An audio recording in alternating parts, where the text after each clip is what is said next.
Bharatiya Janata party ने 4 जातियों की बात की। गरीब है, किसान है, युवा है और महिला है। इसमें किसी जाति की बात नहीं की है,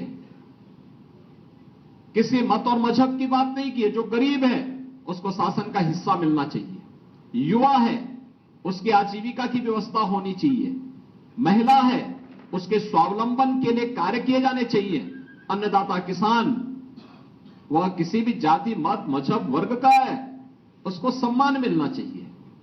यह भारतीय जनता पार्टी जहां इसकी बात करती है, वहीं कांग्रेस कहां से प्रारंभ कर रही है? वह संपत्ति का सर्वे करवाएगी, संपत्ति का सर्वे करके फिर उसका बंदर बांट करेगी।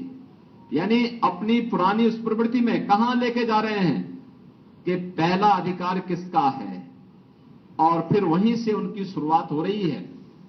इसके लिए वह जातीय जनगणना को आधार बना रहे हैं। 65 वर्षों तक शासन किए, एससी, एसटी, ओबीसी और अन्य जातियों को इन्होंने उनका अधिकार नहीं दिया, उससे उन्हें वंचित किया। और याद करिए 2004 से 2014 के बीच के कांग्रेस के शासनकाल को, जब उन्होंने उस समय लक्षित हिंसा विधेयक लाने का कुत्सित प्रयास किया था। बहुसंख्यक समाज की भावनाओं को कुचलने के लिए, उनकी अभिव्यक्ति की स्वतंत्रता को दबाने के लिए एक कुत्सित प्रयास किया था। भारतीय जनता पार्टी के भारी विरोध के कारण वह उस विधेयक को पास नहीं कर पाए थे। भारत के प्रति इनकी मानसिकता क्या है? और इसके बाद इन्होंने अनुसूचित जाति, अनुसूचित जनजाति और पिछड़ी जाति के हकों पर डकैती डाल करके उनके आरक्षण में भी किस प्रकार से घुसपैठ करने का प्रयास किया था।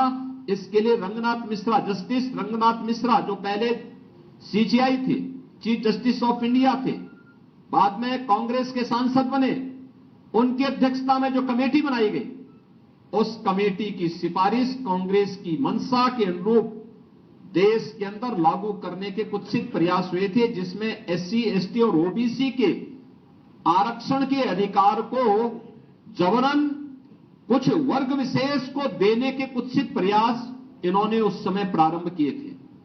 और फिर सच्चर कमेटी की रिपोर्ट में भी दलितों के, अनुसूचित जाति जनजाति के आरक्षण में घुसपैठ करके एक हिस्सा इसको भी मुस्लिम वर्ग को जबरन देने के कुत्सित प्रयास किए गए थे, जिसका उस समय भारी विरोध हुआ था।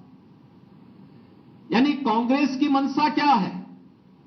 कांग्रेस की मंशा और इंडी गठबंधन का मंशा है अनुसूचित जाति, जनजाति और पिछड़ी जाति के अधिकारों पर डकैती डालना, और इसके लिए वे सरकार में आना चाहते हैं, इसके लिए जातीय जनगणना कराना चाहते हैं। इसके आधार पर समाज को, पहले जातीय जनगणना के आधार पर बहुसंख्यक समाज को आपस, सामाजिक ताने बाने को छिन्न भिन्न करने का प्रयास करेंगे, आपस में विभाजित करेंगे, और फिर उसके बाद उनके आरक्षण के अधिकार में जबरन उसका बंदर बांट करने का काम भी इनके द्वारा करने का प्रयास होने जा रहा है। और यह एक खतरनाक इरादा इनके द्वारा अपने इस जो है घोषणा पत्र में इनके द्वारा करने का कुत्सित प्रयास प्रारंभ हुआ है। हम सब इस बात को जानते हैं कि कांग्रेस की मंशा हमेशा सत्ता, एन केन प्रकारेण सत्ता प्राप्त करनी रही है। वे देश की कीमत पे सत्ता चाहते हैं और देश की कीमत पर उन्हें सत्ता चाहिए। इसके लिए महिलाओं पर बर्बर अत्याचार करने वाली तालिबानी प्रवृत्ति को भारत के अंदर लागू करना चाहते हैं।